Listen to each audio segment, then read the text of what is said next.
Hey guys, welcome back to the channel, and in today's video, I made the worst bot on chess.com called Martin Bot. I've played Martin many times in my videos before, and I have a playlist where I've played with insanely losing positions.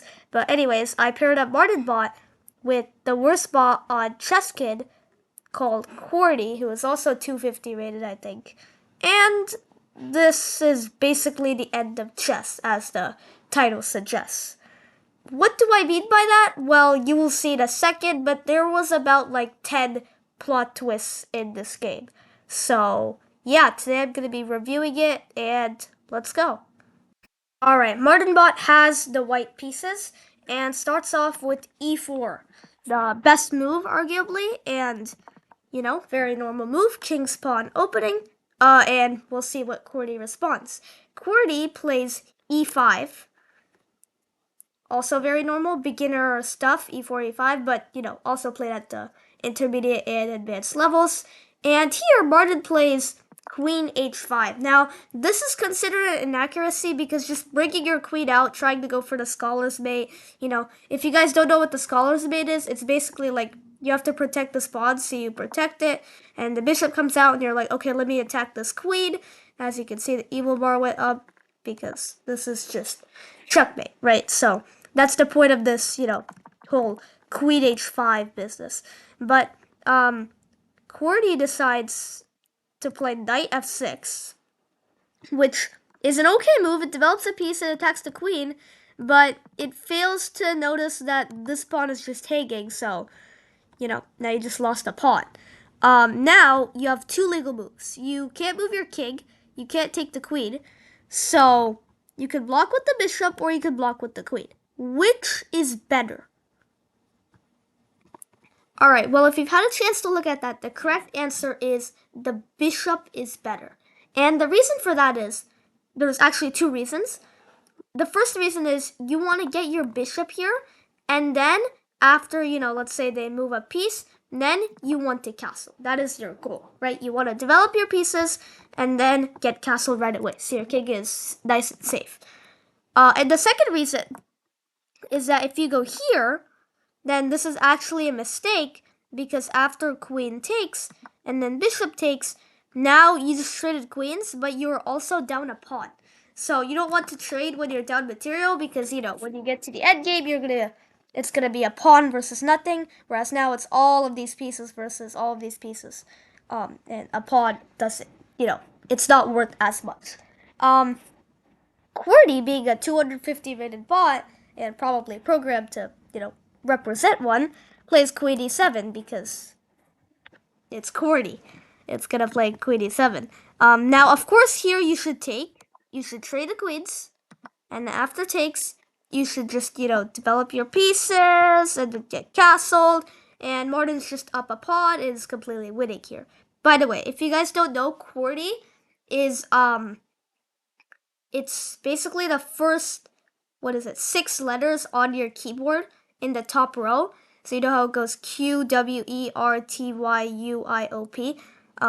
If you don't include the UIOP, in the top row goes QWERTY, which is pronounced as QWERTY. So, yeah, that's what that is, if you're wondering.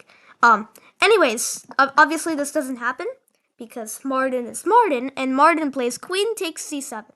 Now, this is a miss because, yes, you're up 2 pawns, but now they can take on e4, and then, after this, your queen isn't really doing anything. They can just, develop, and they're completely fine. It's basically like playing a gambit. But Martin plays queen takes c7. And then Qwerty goes for the best move, queen takes e4. And now what you should do here is block with the bishop. But for some reason, Martin decides to move the king. I mean, I guess it defends this pawn. So if white wants to ever move this queen off, defending the pawn, then, it's defended. Whoops, I meant to draw an arrow there, not play that move. After this, Qwerty decides to go here.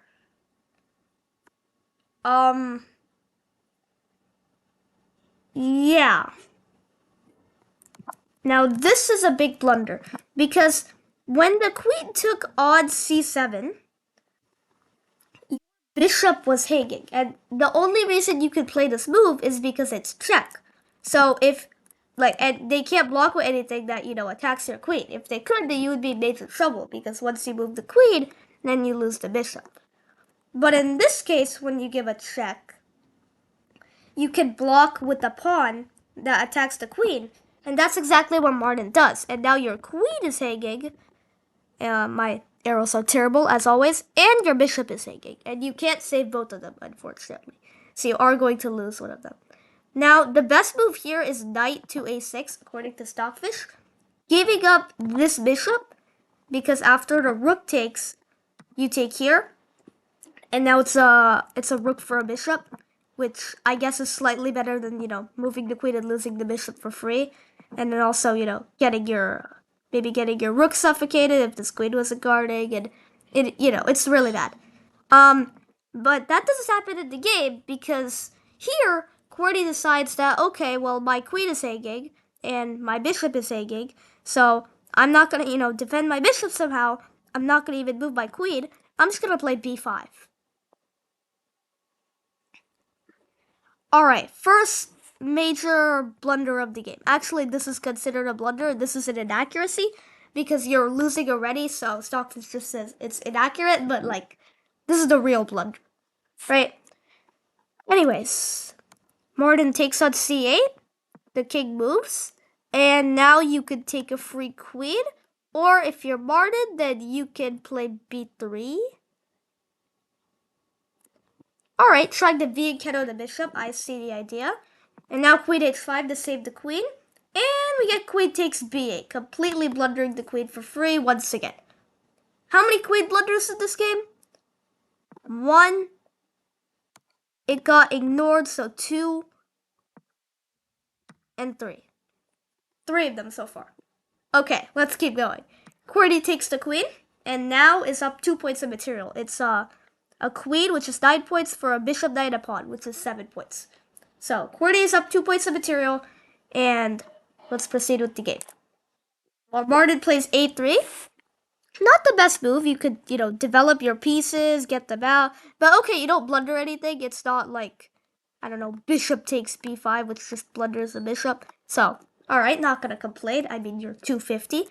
Queen g5, again, not a great move because now there's some sneaky discovered attack ideas. You wanna get your bishop out, you wanna get your rook active, but okay.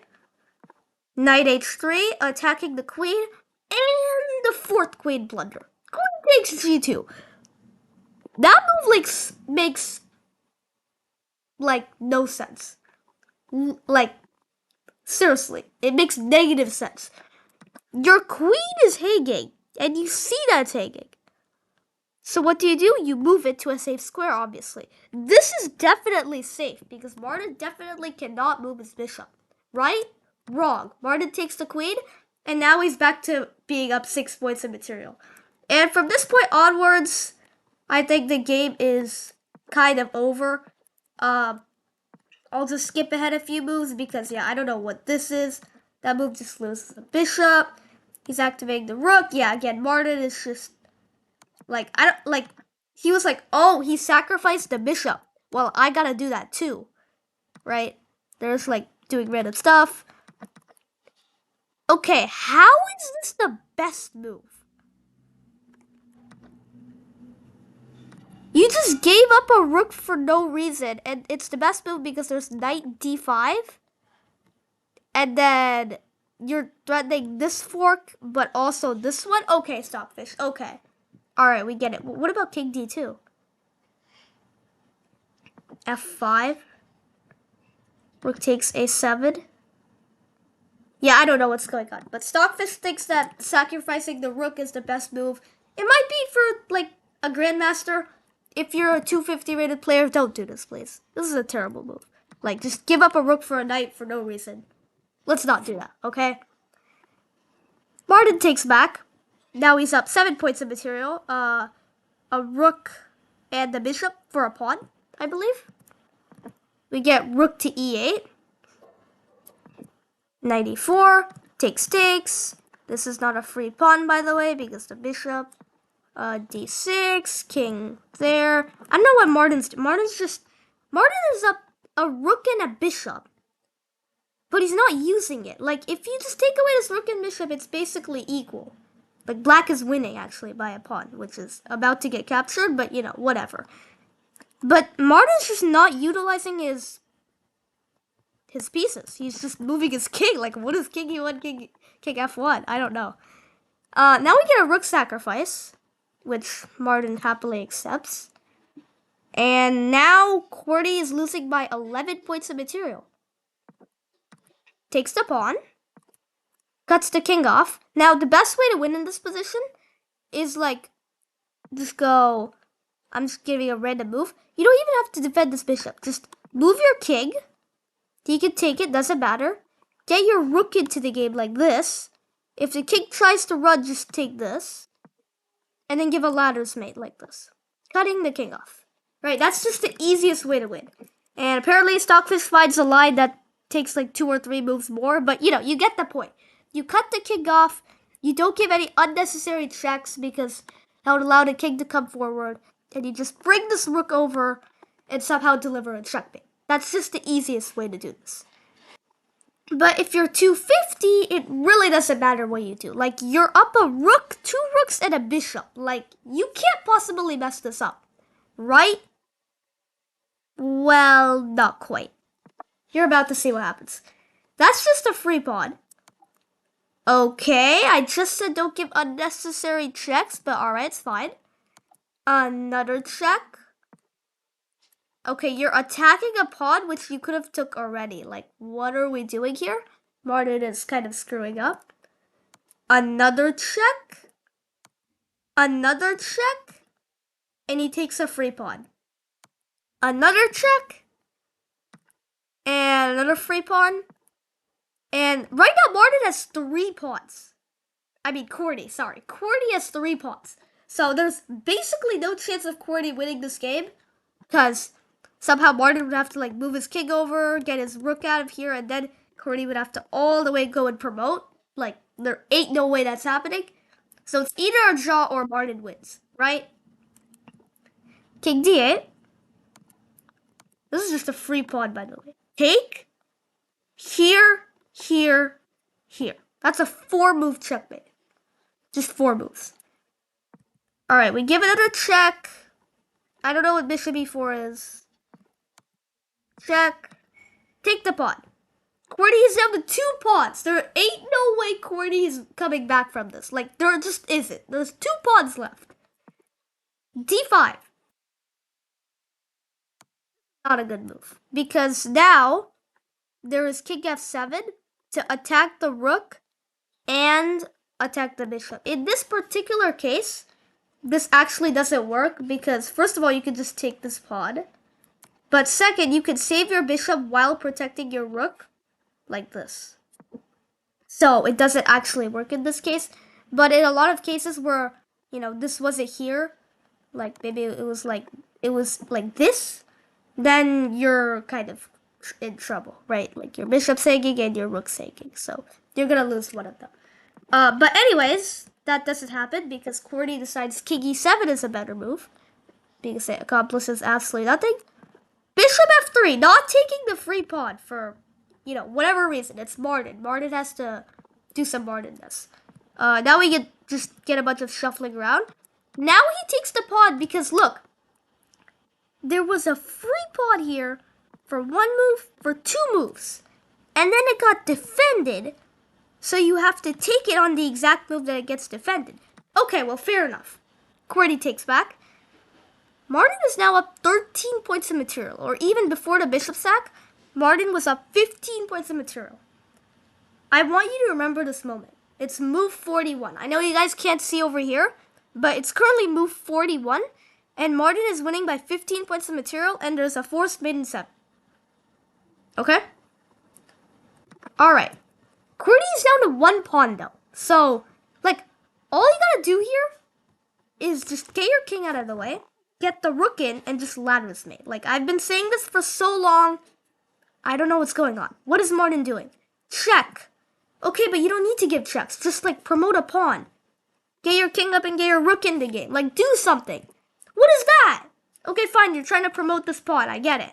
All right. F4. F3. No. What? Your pawn was guarding this rook. Oh my god. Now you lost the rook. What are you doing? You're only up 8 points of material now.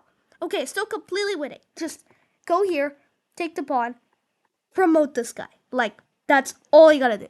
And then let us mate. It's so easy. Why are we pushing this? He takes. And you just invited him to take that one too. And that one. What is this? The king took 4 pawns and 4 moves. What is this? 1, 2, 3, 4. What in the world? Like, the only way you can lose this now is if you go here, and you go here, and you like go here. Like, this is like the only way you could lose this, which is definitely not happening. King F1. Let's take the freaking pawn, for goodness sake. Like, what is King F1? I don't even know. But this is Martin versus Qwerty. King A5. F2. Now, if you take the pawn with the rook or the king, there is physically no way for Qwerty to win. Remember, this is not a timed game. I'm just playing the bots here. So, it can't be timed. Just take the pawn and it's either be a draw or a win. Like 100% win, could be a draw. Yes! Thank you. Martin has salvaged a draw or a win. All right, let's go. Just promote the pawn. Push the pawn. Push the pawn. No! What are you doing with your king? Okay, now you're giving checks. And moving the king again. And in this position, in 200 years, you will never guess what Martin played.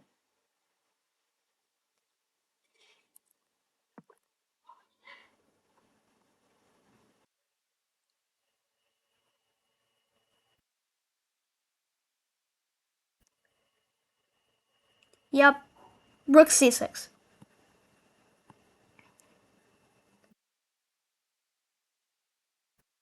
The stupidest move I've ever seen. Like, literally all you have to do to win is push your pawn, push your pawn, push your pawn, push your pawn, push your pawn, give a check, and checkmate. Like what is so hard about that? Like, you just gotta get a queen. Just push your pawn all the way and do a ladder's mate. Like, any 250 would see that, right?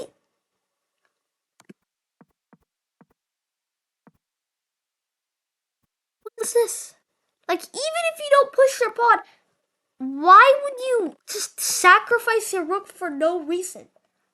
And a lot of you are probably thinking, well, if black takes, then I just push my pawn, right? And I can still get a queen because black is not in time to stop it.